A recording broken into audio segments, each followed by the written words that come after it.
Citizens are indoctrinated in schools to view the revolution as their salvation from U.S. imperialism. Freedom of expression is non-existent. Social media is heavily censored, monitored, and restricted, with severe punishments for anyone who dares criticize the regime. That's why we went undercover. We spoke directly to everyday Cubans, capturing their unfiltered voices, faces blurred for their safety, because speaking out can mean 5 to 10 years or more in prison. No. La libertad de expresión, hablar muy bajito, no problema, sino preso. Porque si enseñas en Cuba, police, a mí, yo preso. Aquí hay muchas prisiones. The last times Cuban protested for their rights, access to food and medicine supplied during the pandemic in 2021, saw heavy crackdown and many sent to prison.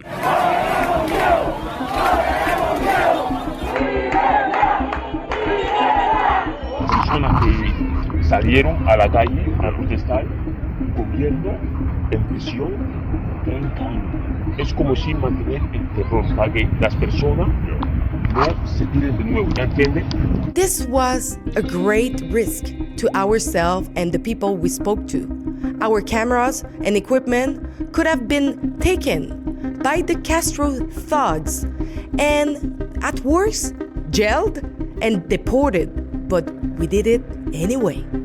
Because in a place where speaking the truth can cost you years in prison, someone has to give ordinary Cubans a voice. That's exactly why Ribbon News exists, to go where the mainstream media won't, and to shine a light on the realities dictators try to hide. This mission gave Cubans the chance to speak freely for the first time in decades. And if you believe in giving a voice to the voiceless, if you believe in real, fearless journalism, please help us cover the cost of this assignment and keep these stories coming. You can support us right now at thetruthaboutcuba.com. Join us as we walked the real streets of Havana, beyond the tourist facade, to reveal the truth of a life under communism. And the growing hope that freedom may finally be on the horizon. I'm very excited by it. I think the timing is perfect. I really do think that Cuba will be the next domino to fall. What's interesting to me is, you know, how the algorithm works. If you start searching for certain things, you get more of that kind of stuff. And so pretty soon I discovered the U.S. ambassador to Cuba. I have to be honest, I didn't know that they had any diplomats active in Havana, but they do. And the U.S. ambassador is actually doing the same kind of thing that we were doing. Not just in Havana, he was driving around Cuba, meeting ordinary people, talking to them about the economic crisis, the power blackouts, the shortages of food and fuel. But he's doing something very interesting. He is not blurring their faces. Take a look at the ambassador from the United States to Cuba. He speaks very good Spanish. He's just going around meeting people every single day, filming it, publishing it. Very interesting. Take a look. Tengo que decir, yo me reuní con el secretario Marco Rubio el 9 de enero. Y lo primero que me dijo es cómo van las cosas en Cuba, obviamente, y que no quiere ver sufrir al pueblo cubano, no quiere que pasen hambre. Entonces por eso me pidió, o sea, que viniera. Y por eso me recorro toda la isla, ¿no? Hablando con las diferentes comunidades. Y bueno, especialmente aquí, por el huracán Melissa. Él de inmediato ofreció los 3 millones de dólares en asistencia, y ahora estamos hablando con el obispado, obviamente a contactar Cuba, cuáles son las necesidades para incrementar, para anunciar, y yo creo que de aquí a pocos días anunciaremos un monto adicional, y mientras nos permita aquí el régimen distribuir a través de ustedes, vamos a seguir haciéndolo. Now, some of the people who the ambassador has spoken with have been arrested. And the ambassador himself was assaulted by a gang, obviously sent by the government regime, but he keeps at it. He seems like an awfully nice guy, I have to say, and he's got a little bit of courage, although I suppose it's easy to have courage when you're backed not only by your diplomatic immunity, but by the might of the U.S. State Department and, in fact, the Pentagon, as you know. The aircraft carrier and the rest of the flotilla that were used to take out Nicolás Maduro in Venezuela a few weeks ago, it's still in the Caribbean. It is very close to Cuba. In fact, new kinds of aircraft have been deployed over Cuba, including some electronic sensors and jamming aircrafts. Very interesting. I think that things are imminent there. The pressure is on. One of the things that you can see in the video that our journalists, Ezra Levant and Efrain Monsanto, put together is actually, I think it's the dominant feature of at least Havana. I don't know about the smaller centers. It's the garbage piles. I mean, one thing is the buildings look like they were in a war zone. It really does look like some scenes out of Ukraine with destroyed buildings. That's just the communism. There's something else that you see throughout is piles of garbage in the streets. And apparently that's because of a shortage of gasoline or diesel. They've simply decided that there are higher priority things that need gas than garbage trucks. So the garbage is piling high in Havana. It's super gross. Imagine the quality of life there. It's so low. There's no gas or diesel, and neither for power. There are blackouts several times a day. Now, I've been searching for things on social media for Cuba. I discovered that U.S. ambassador, very interesting. I think he's trying to stress the regime. I think he's trying to taunt them in a good way, and he's trying to build courage amongst other Cubans. One of the things I've also stumbled upon, besides that U.S. ambassador, are Cuban hotels. As you know, that there are embargoes on certain states, like the United States, does not allow tourists to go to Cuba. I think that those rules might have been varied slightly during the Obama years, but it's basically Canadians who vacation in Cuba. I myself have never gone to Cuba. I would just feel too uncomfortable, like I'm going to party in a prison or something. And people say, well, you're at least enriching the waiters and the hotel staff. Yeah, and those are very elite people. Those are considered the lucky ones because they get the tips in U.S. cash and they get better food and better housing. And that's true. Even that would make me deeply uncomfortable. But I want to show you just a little bit because there are still Canadians going down there, even though the weather lately has been terrible. The hotels are nearly empty. And one of the things you see, because a lot of these are hotel packages, both Air Canada, WestJet, and I think Air Transat, and other charter airlines have super cheap deals to Cuba. I think that's why people go to Cuba. I think most people don't think about the fact that it's like a prison island. It would be like partying in North Korea. I think they don't think about politics. They just want a cheap vacation. And it is a super cheap vacation. Most of the vacations are all inclusive. So you're staying at a hotel resort that gives you food in buffet form. And looking at these buffets in these sort of citizen TikTok videos, it's really depressing. I'm not depressed for the tourists. I mean, they got a really cheap hotel deal. What did they expect? But if this is the finest and best food served to the foreign currency tourists, imagine what it is to be an actual Cuban person trying to survive. They really are like Venezuela, where the average citizen lost more than 20 pounds. There was such malnutrition from basically a famine. You know, one of the old communist mottos was bread and land. And there's no bread. Or there's bread, but there's no meat and there's no other foodstuffs. It's actually very sad. And if these tourist videos show what the elites are eating, you can imagine how bad it is for ordinary Cubans. And you don't have to imagine because, of course, Alexa and Efrain spent their time talking to real Cubans. And it's a humanitarian disaster. You know, I want to say that these resorts, they actually remind me of prisons. And the entertainment staff, the dancers, the singers, they look like prisoners to me, and of course they are. Anyways, I'm not the only one interested in Cuba. In fact, my interest is because of Donald Trump's interest.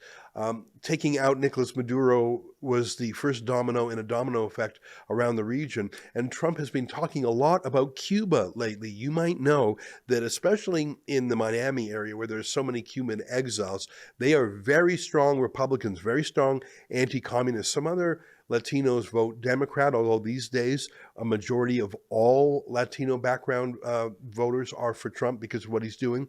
But Cuban Americans are extremely pro-freedom and pro-Republican. And they voted for Trump, obviously. And Trump has been talking a lot about Cuba. Here he is saying what we can see with our own eyes, that it is a failing country, falling apart, and it's not long before it'll tumble. Here's Trump saying that. Well, Cuba's a failing nation. It has been for a long time, but now it doesn't have Venezuela to prop it up. So we're talking to the people from Cuba, the highest people in Cuba. We'll see what happens. Speaking of falling, Marco Rubio was, I think he was in the Senate the other day, where he was asked questions. As you know, their cabinet ministers go before committees and answer questions for a while. And one Democrat was saying, will you rule out regime change? And Marco Rubio, the Secretary of State, who is a descendant of Cuban emigres himself, said, are you kidding? We want regime change. Take a look at this. Will you make a public commitment today to rule out U.S. regime change in Cuba? Regime change? Yes. Oh, no, I think we would love to see the regime there change. We would like to, that doesn't mean that we're going to make a change, but we would love to see it change. There's no doubt about the fact that it would be of great benefit to the United States if Cuba was no longer governed by an autocratic regime. But you know what we mean by regime change. We don't mean, I wish someone else were in charge. When we talk about regime change, we're talking about using the power of the United States, usually kinetic power, but often other kinds of coercion. And I'm not even saying that that's always not in our interest. I'm just saying, I'm not asking you whether we would prefer a different kind of government. I'm asking whether you're trying to precipitate the fall of the current regime. Yeah, but that's statutory. The Helms-Burton Act, the U.S. embargo on Cuba is codified. It was codified in law, and it requires regime change in order for us to lift the embargo. I think the most interesting development of the past week is that Trump says he is talking to the bosses of Cuba, which is not that surprising because Trump will talk to anyone, a good guy or a bad guy. With Trump, there's always an angle that he thinks there can be a deal to be made. I'll get back to Venezuela in a moment, but I think that Trump, he didn't say names, but one of Castro's successors first was his brother Raul, and for the past 5 years or 6 years, it's been Miguel Diaz-Canel, not as famous, of course, doesn't have the famous last name. He's the new dictator of Cuba. And today, this morning, actually at 10 a.m., he gave a very rare speech saying that Cuba is for peace, but they're going on a war footing, and also acknowledging they are talking to America and noting that they're pretty much out of energy. They're pretty much out of fossil fuels and electricity, and that Cuba has to go through a kind of austerity revolution. So it was a bit of a mishmash. I mean, obviously I don't speak Spanish, but I read a lot of the translations of the speech. And I think that he's in the stage of what they would say in a 12-step program is he's in denial. He doesn't yet realize that he will be tumbled. I think one of the problems about dictators is that they're surrounded by yes men. There is no critical opposition, including in the media. And so you start to believe your own propaganda. And I think that this Diaz-Canel might be that kind of guy. I mean, I think that he would be surrounded by flatterers. And he surely and should be rocked by how Donald Trump extracted Nicolás Maduro, the dictator of Venezuela, without losing a single man, dispatching more than 100 bodyguards, 2 hours on the ground, came in, grabbed him and his wife and left. Like, that was one of the most stunning raids in military history. Frankly, it reminded me of the kind of style of some Mossad or Israeli military operations. But this, I think, was over such a large geographical distance from America. It was an amazing thing. Surely Diaz-Canel ought to know that he could be plucked out of there just as easily as Maduro was. By the way, the United States has dispatched a diplomat to Venezuela too, and she has been welcomed. Here's a video of her arriving on the scene. Hola Venezuela, mi nombre es Laura Lou. Me siento muy honrada de ejercer el cargo de encargada de negocios de los Estados Unidos para Venezuela. Es un momento histórico para ambos países. Como dijo el secretario Rubio, queremos una Venezuela amigable, estable, próspera y democrática. Para lograrlo, mi equipo y yo vamos a trabajar mano a mano con los venezolanos representantes de una variedad de sectores y perspectivas. Vamos a ejecutar el plan de 3 fases. Primero, la estabilización del país y la restauración de la seguridad. Segundo, la recuperación de la economía para el beneficio de todos los venezolanos. Y tercero, la transición hacia una Venezuela amigable, estable, próspera y democrática. She's there to manage Nicolás Maduro's deputy, who Trump is dealing with and Marco Rubio are dealing with, and basically said to her, I mean, I wasn't on any phone call, but it's sort of evident. They said, you saw what we did to Maduro. You can run the country in the manner we tell you to, or we'll arrest you, or I don't know if they would have said that they'll kill you. But that deputy is doing what Trump tells her to do. And one of the things that they told her to do, which I think is astonishing, is they arrested one of Maduro's senior henchmen. So understand this, Maduro's deputy, who is now sort of the de facto dictator of Venezuela, but she's really a puppet of the United States now doing exactly what she's told. She had authorized a joint operation, American and Venezuelan, to arrest basically the point man for Hezbollah and Iran in Venezuela. Just absolutely stunning what's going on there. I really think Cuba is going to fall in a matter of days, or maybe weeks. It is so weak, it is so demoralized, and you can see that. I mean, it's the people there are physically hungry. Like they must be distracted and in pain from, I would almost call it a famine. The country is literally crumbling. That's not just a metaphor. It is falling apart. And you can see others in the region looking around and realizing things are a little bit different now. I mean, Colombia's president, his name is Gustavo Petro. You might recall a few months ago, he was just on Twitter insulting Trump, calling him a white slaver, just disparaging him, this Gustavo Petro, threatening Trump in his own way. Well, I think he realized that he could be next. So he actually visited the White House. He flew to meet Donald Trump. Trump let him in a side entrance, not the main entrance. And you know what? He got along famously with Trump. That's the thing about Trump. You have to understand that he may look ideological, he may look hardline, but really he's a deal maker. He's very transactional. And I'm not saying that as a criticism. That's how you get deals. That's how you get the Abraham Accords peace deal in the Middle East. That's how you get a trade deal. So when he meets someone who hates him, I think Trump sees that as an advantage because he said, oh, this guy has badmouthed me. Like there's a lot of people, politicians, even ambassadors, who in previous times before Trump was reelected, said what they felt about Trump. They hated him. They thought he was a fool, whatever. And then Trump was reelected in 2024. Now they have to deal with them. And that goes for a lot of people in the UK Labour Party. And that certainly goes to Gustavo Petro. So all these people who have said vicious things about Trump, you and I would feel uncomfortable with that. But I actually think that Trump loves that because he knows someone is coming to meet him who has an obligation to him, an apology for him.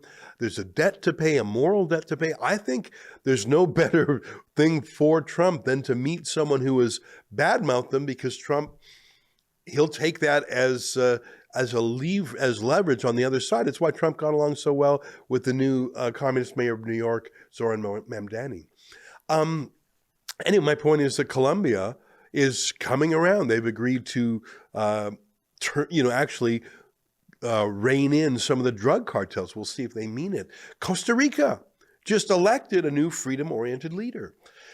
Panama, I don't know if you saw this news, their courts recently ruled that China does not have the right to run the Panama Canal, which it had been doing. So look at the domino effect here. You had El Salvador, which is a key friend and ally to Trump now. You've got Javier Milei in Argentina. You've got this wave of freedom-loving, pro-American leaders sweeping Latin America and ousting Iran and Russia and China from all these places. It's actually beautiful to see. It's a domino effect in a good way. I remember during the Cold War, the domino effect was, oh my God, if we allow Vietnam to fall, well, then the rest of Southeast Asia will fall. That's the domino effect in a bad way. But the domino effect in a good way is happening in Latin America. I think Cuba will be free, probably Nicaragua after that, and hopefully Brazil soon. Imagine an entire hemisphere, free of communism, free of Russian and Chinese and Iranian meddling. I think it's amazing.